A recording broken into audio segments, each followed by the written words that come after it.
Hey everybody, it's Peter, and in the background we have a 2024 Ninja 1000 SX. In the foreground we have a Kawasaki Z900, and I'm going to make the argument that although that is one of my favorite all-time bikes, that this may be an option for you to get almost everything you want on that in this for less money. Now I want to be really clear here.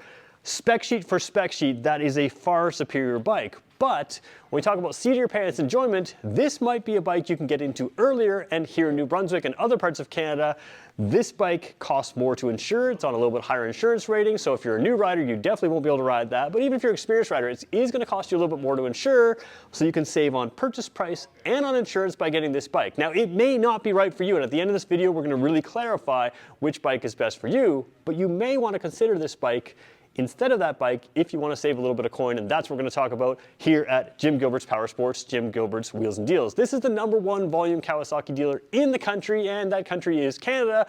That's why I'm saying Z, not Z. I apologize to Americans who will want to know that. But if you have any questions about these bikes, these guys give me complete access to their entire vehicle lineup. So if you have questions that I don't get to in this video, make sure you let me know in the comments, and make sure you hit that subscribe button, because I'll be able to come back to these videos again and again, back to these vehicles again and again in future videos and in future comments. All right, let's get going with this review. So before we go too far, I want to be clear that I'm not trying to say that the Z900 is a direct replacement for this bike. This does offer more in a whole lot of ways, but we're going to show you some of those mores and lesses. And really what this is about is, for your type of riding, do you need this, or is that going to give you just as much enjoyment? So that's what we're going through. They are different classes. This is what looks like a sport bike, but is really one of the last of the sport touring bikes that still looks like a sport bike. A lot of sport touring bikes have moved up to an adventure style bike, so this still gives you some of those benefits of that lower center of gravity, that aggressive seating position that is comfortable still. We'll talk about seating positions on both these bikes in a minute here. But you have something here that shares some components, and I'll make that case in a second, that really I think can give you almost the same enjoyment. And I'm coming to this video from a place of realization, because this is a bike that I was thinking about getting very seriously, and I actually got a version of this bike. I got the Z900 RS SE, which we can talk about a little bit later. That's the retro looking version, but shares a lot of the platform with that. And from a seat of the pants enjoyment, I'm getting as much enjoyment on that. Now, there are strengths to this bike. We'll talk about those as well. So if you're a fan of the Ninja 1000 and you right away tune me out because, hey, that's not the bike, totally get it. But if you watch this video, I think you'll see me make a fair case for each one, including that might be all the enjoyment you need, and you'll save some cash. Let's start at the front wheel. All right, starting here on the Ninja, I got two different color bikes just so you can always tell if it's sort of got the red on it anywhere, it is the Ninja. If it's got the green on it and I don't mention it, it is the Z900 for this video. So what you have here is, again, sort of the pinnacle here of a sport touring vehicle, not just in the Kawasaki lineup, but really in the lineup overall. Now, of course, there is the H2, and we can talk about all kinds of things, so you can argue my terminology with pinnacle, but really for the average person, this is really that pinnacle piece, and you've got a lot of good technology here. So let's start with that. First of all, 17-inch wheel, it's a sport bike wheel, same size tires on both, same size wheels on both, so you can swap the rubber back and forth, but from the factory, you are getting the Bridgestone Battle Axe tires here. These are going to be a grippier tire. This tire was actually designed with this bike in mind, so that's something that's interesting to know, because it is on several of its competitors and other bikes, but it was brought with this bike in mind, so that is something that's pretty cool. You've got a tire design for this bike, and again, over and over again in this video, you're going to find out that this bike has a slightly higher spec. Now the question is, does that higher spec make a difference to you? So for instance, with these tires, how much is your front wheel slipping? Do you need this much grip, or are you taking it to the racetrack? So again, while it does offer better, it may not be, something that makes any difference to you if you're just going down country roads and that kind of thing. On the racetrack, you'll notice the difference with these tires versus those tires. There's other differences as well. So first of all, you've got dual disc brakes here. That's the same on the other one's got dual disc brakes, but this one happens to have the round brakes now. The other one I'm going to show you has pedal style brakes. That's really a styling thing more than anything else. The difference here is you have the radial mount caliper. So look at the way this is mounted. You can kind of see that Y in here, down in here, kind of that Y shape. That is a more stiff type mounting. That's more like a super bike. So this is going to be better than that, but we'll talk about how you can sort of get around that. The other thing you have here is fully adjustable suspension, which is nice to have. Upside down forks, of course. And this one has ABS and the KTRC. So basically the traction control on this, the biggest thing you're going to find with this bike is it has what's called an inertial management unit. Basically the computers can sense if the bike is leaning, if the bike is wheeling, if the bike is twisting any which way, if the rear wheel's sliding out, all kinds of things. And it has electronics that are going to help catch those types of things. Now, it's not going to replace a good rider, but if you get into extreme situations or dangerous situations, it has a more advanced electronic system which is more capable of catching you in mistakes than the other bike. Now, how much is that going to come into play? The other bike still has traction control. The other bike still has ABS. So those are kinds of things that, how much intervention do you ride with? If you're on a sport touring bike and you're riding this for long distances in the rain, that kind of thing, this may come into play more often for you. If you're taking this to the racetrack, it may come into play more often for you. But on everyday roads, it probably shouldn't come in. Good riding skill is going to avoid you having to use your traction control and your ABS. So having improved traction control and improved ABS may not make as much of a difference as you think. So again, take a look here. Really want you to focus on the brake there. That's one of the key differences. Let's jump across to the other bike.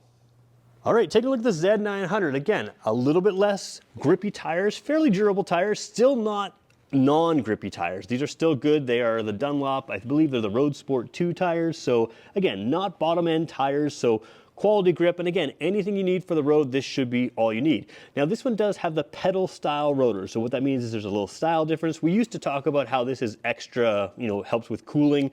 The reality is that the super sport bikes they have at Kawasaki have the round rotors. This was a styling exercise that Kawasaki went through for a while to differentiate their bikes, and they're moving back to the fully round type rotors here on all of their other bikes. So you'll eventually see that here. Now, remember I said the brake had that sort of Y mounting, and this is a little different? This is the standard base model Z900. You're going to save the most money over the Ninja by moving to this model. If you want upgraded brakes, this is available in an SE model. Not only does it have that sort of Y mounting type brake, that radial mount brake, which is a stiffer mounting thing, the SE model also comes with Brembo brakes. So in theory, that would be an upgrade on this bike over the Ninja 1000, and that gives you the adjustability down here. You still have some adjustment in the suspension, but you have more adjustments in that SE model. So you can upgrade this to get that. But again, just as is, if you're not going to be adjusting your suspension all that much, if you're going to be braking hard but not racetrack hard, you've probably got all the braking you need here and all the grip you need here as well. So staying with the Z900 right now, what you're looking at here is the heart of the bike, of course, is the engine. Now, a lot of people don't realize that this is a lot of the same engine as the Ninja 1000. This one actually has the same stroke. So when we talk about bore and stroke, a bore is the size of the cylinder or the size of the bore, right? The size of the cylinder in millimeters, and then the stroke is the distance it travels. Now, the distance the cylinders travel in this engine is the exact same as the Ninja 1000. So this one's a 948cc, even though it's called a Z900, it's actually 948cc. That one is 1043cc, and the difference is that the cylinder holes size is a little bit larger. So I exaggerated how much larger. There's just a small difference in slightly bigger cylinder. So that engine is bored out of this engine. It has a bigger holes than this one, and that's where you get that little bit extra power. So when we talk about power number, Kawasaki doesn't give us a number, but this one's around 127 horsepower or so, and that one is around 140 horsepower, which is a whole lot. Now remember, you're making those power numbers way up high in the rev range. So what that means is, if you rev this one to 100% and that one to 90%, 95%, you're basically in that same kind of power range. So unless you're full throttle, the power differences aren't really apparent. And because these bikes are big engine bikes, basically liter bikes, they make so much power that on the streets, you're very, very, very, very rarely going to be full throttle, which means from an enjoyment perspective, you're really getting everything you need in this engine over that engine. At least that's the argument that I would make, and that's what I've found in riding my bike. So, pretty cool engine, 4-cylinder, really known for its smoothness. You can see it a little bit better here. You can't see it on the Ninja. Let's take a quick look over there and talk about slight differences there. So bodywork is the big difference. That's a styling thing. It does give you some aerodynamic advantages, but again, you can sort of see that engine in there. They say there's no replacement for displacement, and that's what you get here. So again, more power. This engine is really known for its smoothness, but some of that smoothness comes from the electronic throttle, which allows for things like cruise control. This engine has an electronic throttle, so it's very precise. It has that real precision to it, but it also allows for a cruise control. You can't get a cruise control on the Z900, so it's worth pointing out that if cruise control is something you want or need, you're gonna be stuck with that Ninja 1000, but if you don't need that, again, there is some precision that comes from that electronic throttle, but again, you're paying more to get that. So there's the Ninja engine and the Z900 engine. Let's take a seat on these bikes and talk about seating position. So starting here on the Ninja 1000, first of all, that sport bike look, a lot of people will assume that this is a sport bike riding position and it's less comfortable than something like that, but you make the decision yourself. So first of all, rear seat, I will say, is much wider here. From your angle, they look very similar, but it is wider here. If you're taking a passenger, you're gonna have more space here for that passenger. A lot of the ads on this bike, even on the website, Kawasaki's website, they do show a second person here. You've got the handles here, which is nice to have, whether it's tying down your stuff, but you've also got space here. The other thing you can do here is have Kawasaki's hard bags here, which are excellent. I'm a big fan of those. They're available on the Versys 650, they're available on the Versys 1000, and they're accessories on here. Now, this bike's kind of weird in the accessories catalog. They show it can have a top box and they show it can have the side bags. On this particular bike, you have to choose. Is it either top box or side bags? If I were you, I'd go with the side bags. Again, they're very good. They keep center of gravity low, and that's something that's available. So if bags are needed, they are accessories to this, but the Kawasaki bags are only available in here. They're not available in Z900. We can talk about aftermarket options on a bike like that. You can still take some luggage there, but the factory bags, they look great and they mount to here. Now let's talk seating position. Jumping across here, you notice this is a big bike. It feels wide in the tank. It feels like a big bike, but I'm easily flat footing. So again, a 6-footer, proportional 6-footer, easily flat footing. If you're shorter than me, it's not a problem. You can see here my riding position, my legs aren't too crunched up. At least for me, I find that to be very comfortable. They are a little higher than they would be on something like a Versys 650, Versys 1000, and that's to allow you that cornering clearance to give you that more sporty feel. But overall seating position, I am very, very comfortable here and very, satisfied. Now, you do have a larger windshield here than really just a gauge protector over there, but we can talk about how you could extend that out. The one big benefit you're getting here is not just that it's big, it's the fact that I can tilt it. Having it tilted up can change that, and you can do it while you're stopped. It is a two-person thing, so you got to push this and bring it up or down. So if you're bringing it down, I guess you could do that in the wind and it'd be fine, but bringing it up, it's a two-handed thing, so you do have to stop, but you can direct that wind over you, so you can sort of change that buffeting feel. A lot of times when you have windshield, you can have that buffeting, but you can adjust that to get that buffeting out. The other thing is, on a bike with fairings like a Ninja, your mirrors are farther in front of you. That is going to give you a little bit smaller view of what's behind you, but if you get in a tuck position, which again, I don't think you're gonna be doing a whole lot. If you're on the racetrack or something like that, if you're in a tuck position, you do still have the mirrors in front of you, where there, if you get in a tuck position, the mirrors are beside you. Overall, very comfortable, very, good seating position right here. Let's just put it back down on the side stand and we'll go right over to this bike. So again, a lot of times people think that the Z bikes are more comfortable. Is it a difference? Well, there is less bodywork in front of you. You still have a decently wide tank, but it feels like less in front of you. And you can see from a squared off perspective, I'm very similar. My legs are in a similar type tuck position. My hands are a little bit different. I might be a hair more leaned over here, but again, with less wind protection, that's gonna be taken off of me simply by the wind pressure. Now, again, if we show you here, we won't show you the best view here, but there's 4 screws holding on a little meter gauge here. You can get aftermarket things that give you a little extra wind protection, but the reality is you're not gonna get as much wind protection both in the legs and in the front here as you would get on the Ninja 1000. And then you have to decide, am I traveling a lot at 120 or 70 miles plus per hour, or am I going back roads, 50, 55, 80 kilometer an hour roads? If you're going into like 100 kilometers an hour, 60, 65 miles an hour, I find that lack of windshield doesn't really bother me that much. If you're doing a lot of interstate roads or a lot of major highways, then having that windshield might make more of a difference. So seating position, both very comfortable, both manageable throughout town, country roads, and on major highways. It should be fine, except you will face more wind blast on this bike. So before we show you the dash in each of these bikes, let me just show you the rear area here. And really what we're talking about, rear suspension, rear wheel, that kind of thing. The Ninja does have an advantage, but again, you can cancel out this advantage. So you can see this is a remote preload adjuster on the Ninja. So what that's gonna do is allow you to load up this bike in many different ways, whether it's a passenger, whether it's luggage, whatever, and you can just remotely spin that and sort of level out that bike again, put it at the ride height you want. So that's the preload adjustment. So as you add weight, you can adjust it right away.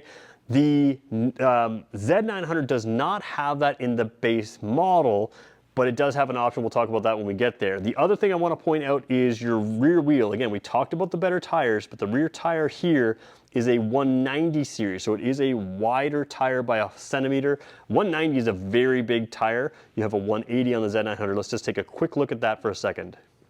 So on both of these bikes, you have a horizontal backlink rear suspension. We'll talk about that in just one second. We talked about the 180 series tire, but we talked about that adjustment. So you still have preload adjustment on this suspension. You can sort of spin those up here, but it is a tooled adjustment, so it's something you can't just do on the fly. Now, again, if you move to that SE model, just like you could upgrade the brakes with Brembo brakes, you can upgrade this suspension here with an Olin suspension. So again, in theory, that is an actual better suspension than on the Ninja 1000, and that does give you that remote preload adjuster and all the adjustability that you would want. So you can upgrade this to Olin suspension, Brembo brakes, and in theory, you're gonna have better suspension and in theory slightly better brakes. Now whether that makes a difference to you as a rider, that's sort of up to you, but those are available on this bike, which again can narrow the gap or even actually put the Z900 in a slight point of advantage. The other difference is the exhausts on these are very different shape. Both are fairly large. The Ninja is quite large. So rear seat smaller here, exhaust smaller here, rear seat bigger there, exhaust bigger there. Let's take a look at the dash. We'll start with the Z900. So taking a look at the dash here, you can see sort of I'm filming up in this area and you can see a lot of reflection. When I look at this screen with my eyes, I see far less reflection than you're going to see with the camera. So I just want to be clear that you're going to see reflection in the camera that I don't see with my eyes, but what you end up with here is a very modern Kawasaki screen, very modern Kawasaki stuff. Very similar in both bikes here, but there are some differences. So you have ride modes here, which is road, and then you have sport on top. So we'll go sport, and I say on top because of the switch gear that I'm using. I'll show you that in a second. And then we can go back down to road, and then we can go down to a rain mode. And I don't believe this one has any custom mode beyond that, a rider mode in this case. It does have a rider mode. So what the rider mode shows, there we go, I was wrong. So again, my Z900 RS does not have a rider mode, doesn't have drive modes at all. What you end up with here is that rider mode allows you to customize what the other drive modes are customizing. So you can have full power or lower power. You can have traction control at various settings there. So let's say you wanted like no traction control and full power, you could set it as a rider mode, whereas the sport mode still keeps on some traction control. So remember, you have traction control, you have ABS, but it is a less sensitive system. And what that means is it can't sense if the bike is slipping out like this. It can't sense if you're wheeling or something like that. So it's using wheel speed sensors. So to avoid wheelies on something like this, it's going to see that your front wheel spins a little bit slower as it's coming off the ground, and then it's going to right away give you, cut the power a little bit. I find the regular traction control on this bike is very, very, very good. For my use, when I give my bike full throttle, it's not lifting that wheel if I don't want it to, especially not in traction control 1 at the very lowest. So there is that sort of piece to it there. So you have those rider modes there. When you switch out of those rider modes here, there's a lot of information in here, odometers, all kinds of stuff. We won't show you that. I think it's pretty clear what's in there. Maybe I should just show you real quickly. Trip A, trip B, odometer on that side. And on this side, you have the average fuel efficiency. That's in kilometers per liter. It could be liters per 100 kilometers. It could be miles per gallon US, miles per gallon UK. So all of that in instant and average. And there's your range as well, average speed and total time, and then a battery voltage right there. So that's what you have in sort of the controls here. The rest is similar dash. You're going to have the 11,000 RPM red line there. Clear gear indicator, and you can invert these colors. So remember, I'm seeing a very black screen, you're seeing a little bit more gray, but you can invert these colors to make the whites black and the blacks white, and it works very well. This is gray over here, and yeah, fuel gauge right there. So that's the typical gauge here. Now I just want to quickly show you the controls while we're here, because that's where there's a big difference on these bikes here, is in the switch gear. And it, you know, it may or may not matter to you. Let's, sorry, we'll zoom in a little bit there again.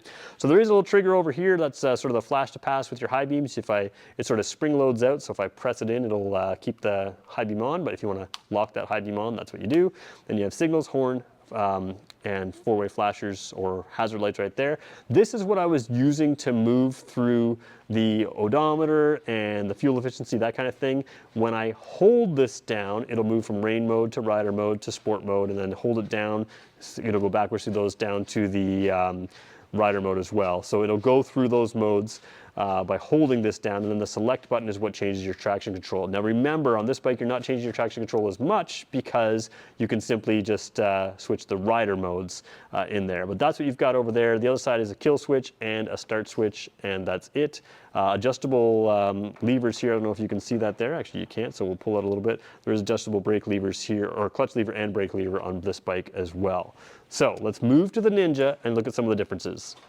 So taking a look at the Ninja 1000, first thing you're going to notice is the gauge cluster here looks the same, but we had a little mini windshield that basically just covered this. It was 4 screws and you could go bigger, but you can see on this one it's right off the screen. We can actually go up a little bit there. And again, that does tilt. There's a little button that we press in, where am I here? Press in, oh, I got to get the wheel a little straighter there. Press in there and it goes up and down. It has, I think, 4 positions in there, maybe 5, doesn't really matter. But you can move it up or down quite a ways, and that has some adjustability. So there is that. Now, on the left side fork tube on the Z900, you have a very similar look to what you see on both sides here of the Ninja. So again, some suspension adjustments there. Again, the Z900 only has one on the left side, and you've got both sides on this. So if you want the Z900 to have both sides, you move up to that SE model like we talked about. The other benefit you have over here is you do have on this potential touring bike a little dummy spot here. This is where you can get the Kawasaki accessory, 12-volt accessory. So if you have a GPS that you want to put on this, there are various ways to mount a GPS on this bike, and you can power it up right there with a 12-volt thing if you grab that as an accessory. So let's take a quick look at the dash here, and then we'll take a look at the controls that zoom right in, and we'll just keep shooting. Again, reflection is going to be a little different here. So what you see here is basically the exact same stuff, but we're going to zoom in a little further there. See that max lean left and right? That is a difference, because this has that IMU. So this knows, and we'll just select through here in a second here. Let's see if we can go through there. Go the other way. Oops. So what we got here is there's a little bar graph showing you that we are lean to the left. We're on the kickstand, and the max lean on this bike, 13 degrees to the left, 7 degrees to the right. So it is kind of fun to play with, but that shows you that IMU. You can, I wouldn't suggest showing that bar graph, but this allows you to come through a corner and find out if you leaned a little bit more over more. But that's part of that IMU. Everything else here, you've got the same rider mode type thing. So we'll go, we've got sport up top here. So if we show you the sport up top, we're gonna come back down here. We've got road mode there, we've got the rain mode there, and then we've got a rider mode down here as well. And again, it's the, oh, excuse me, this one doesn't have the rider mode, but again, it does give you those flexibility with the traction control through those modes. So if you're looking down at the odometer there, I just switched that. We're gonna go odometer. We're gonna go to trip A, we're gonna go to trip B, and then we're gonna go to that lean angle in a bar graph and the lean angle in a max lean in a number. And then you go back to odometer. Now below that, we're gonna go battery is 12 volts. We're gonna see kilometers per liter, which is fuel efficiency. The instant, again, can be liters per 100 kilometers, miles per gallon US, miles per gallon UK. And then you go into the average, same thing, so it's instant and average. Then you go through range. Again, it judges how much kilometers you have left based on how many kilometers, or the way you've been driving. So it judges your fuel efficiency based on how you have driving. It'll assume that's what you will continue doing. And then you go back here to average speed, total time, and battery. Now, to the right of that is 18 degrees Celsius. This is one thing I've noticed. Some of the Kawasaki's aren't calibrated with other Kawasaki's. One bike said 21 today, one bike says 18. This one is, it's not 18 in here, so this one's gonna read a little cool right now on the Ninja. So you're gonna have to get to know your own personal bike. It may read a little light, it may read a little, like a little warmer, a little cooler. So you'll get to know what it is based on, hey, that seems to read a degree or so cooler. I don't know if it's 21 in here, but it's definitely not 18 Celsius. So just something worth keeping in mind, this bike is sort of under displaying the temperature. And some some bikes will do that. Sometimes different models will do that. I'm not sure why, but that is worth pointing out. So that's the dash there. We zoomed in really close. You can sort of see it. Let's talk about the controls now. So from a controls perspective, you still have that sort of flash to pass button here. It is a different style than you have on the Z900, and that's because to push it forward is actually how you turn on your high beams. So again, flash to pass, turn them on or off, but pushing it forward does your high beams. And that's because this area here is taken over by a different style controller than the last selection switch. You have up and down and the selection switch. The other one had a different style, but basically functioned the same way. And then that's because you've got the cruise control over here, a reset button over here, and then signals, four-way flashers that plug in and out, and then a horn down here. So because you don't have your headlight switch here, you move your headlight switch there, but basically functions the same. But you have that cruise control. Again, nice to have. You still got that adjustable clutch lever and brake lever on both these bikes, so that is a difference as well. But yeah, little different controls, and I will say there's a clickiness to these controls that you don't have on the other bike. Over on the throttle side, we'll just keep moving across here. We are zoomed in pretty tight here. You can see it's no handlebars. They are clip-ons, but they are risers. That's how you get that comfortable seating position. And then you don't have that red kill switch and the separate start switch. You have the gray one in here, and it's just, you know, there's no separate button. So it's your start switch as well as your kill switch right there. So let's talk about which bike is best for who. Now, one thing I always try to point out is you can't buy a motorcycle from a spec sheet, because most of the reason people want a motorcycle is that smiles per mile thing. You know, how much enjoyment am I going to get out of this vehicle? And it will depend on how you ride. So let's first of all acknowledge that the Ninja has better specs. That cornering traction control, that cornering ABS, those kind of things, that IMU, it's going to give you some more tech, that electronic throttle. There's a lot of reasons to, on a spec sheet, say the Ninja is better, and I'm not going to argue. It costs more for a reason. It's still a good value for what it is. But let's look at it. A lot of times people buy something like a motorcycle for that one time a year, right? You buy the Ninja, you load it up with luggage because once a year you're gonna go on that camping trip or you're gonna go on that really long trip. And the rest of the year, it's not gonna make any difference that you have the luggage or the cruise control or the extra wind protection. So let's talk wind protection. Wind protection does a couple things. It can keep it quieter around the helmet, it can keep less pressure off your body, it can do all those things. So I always recommend getting an aerodynamic helmet, throwing earplugs in. That's going to eliminate some of the advantage towards the helmet area of the wind protection. Now, it will make you more tired to drive without a windshield, so that's another thing worth considering. On that super, super long trip, you have the option. Take a few more stops, or just be a little more tired at the end of the day. The other thing worth remembering is that sometimes you just need stops from sitting in the motorcycle seat that long. It's not necessarily the wind that makes you tired, it's just the fact that you need to get out of the saddle that makes you stop, and that may make no difference. So sometimes you can go with a little bit more aerodynamic jacket to make you comfortable. Sometimes you just realize, hey, I'm gonna get a little more wind and it's fine. Other times you drive at those 50 mile an hour, 80 kilometer an hour roads, and yeah, I know you're gonna go faster than that, but the reality is if you keep your speed down a little bit, it probably doesn't affect you that much because wind resistance increases at the square root, essentially, the square of, so the faster you go, when you get to 100 kilometers an hour and go faster, it's much more pressure than if you go from 60 kilometers an hour to 80 kilometers an hour. So what I'm saying is when you go really fast, there's a lot more pressure. When you go sort of fast, there's a lot less pressure. And that's where the windshield may not make as much of a difference. Is it nicer to have windshield? Yeah, for the most part it is. Now, on a really hot day, having an open bike keeps you cooler, so there's that as well. Let's talk cruise control. Cruise control is great. I love cruise control. I wish my current bike had cruise control, but for 95% of my riding, I'm just not going to use it. They're on windy roads, country roads, traffic coming in and out, that kind of thing. I'm really not using it that much. Nice to have. If you're going to use it, you know you're going to use it, but do you need it? Maybe not. As far as upgraded brakes and suspension, you have that option on this bike. It will increase the price of this bike, but you'll stay underneath that bike. And as far as engine power, that's the other advantage. That one has more engine power, but when you get to this level of bike, you're not running full throttle very often at all. And if you're a responsible rider, you're probably not running full throttle maybe at all. Like I ride full throttle a few times, but you know, a couple gears full throttle on my Z900 RS, and I am well beyond the speed limit. And then from that moment on, if I'm running in the rev range where I'm getting 100 horsepower on either of these bikes, there's no real advantage to one over the other. So yes, that bike is better. Yes, it costs more for a reason, and yes, it's still a great value, and that's probably the one I would choose if I had unlimited funds. But if you've been dreaming of that bike, this bike might suit you for most of your riding, and it might make you just as happy because again, if you're buying for miles per mile, both of these are going to do a great job, and maybe just as good of a job for you. So there's my quick review of both these. Now, I've done individual reviews of these. To be fair, I didn't really do a fair review of the Ninja in this one. There's a lot more to talk about there. Check out my reviews on that bike because I've done a lot of that there. So again, in this channel, just search this channel or search Peter Lowe 1 on YouTube,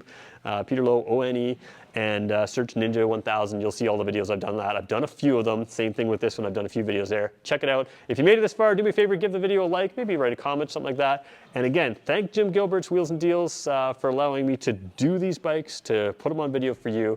If you're in New Brunswick area, check them out. There's a showroom absolutely full. It's like coming to a bike shop or a bike show here, all in one shop. So check them out. Thanks everybody for watching. We'll catch you in the next one.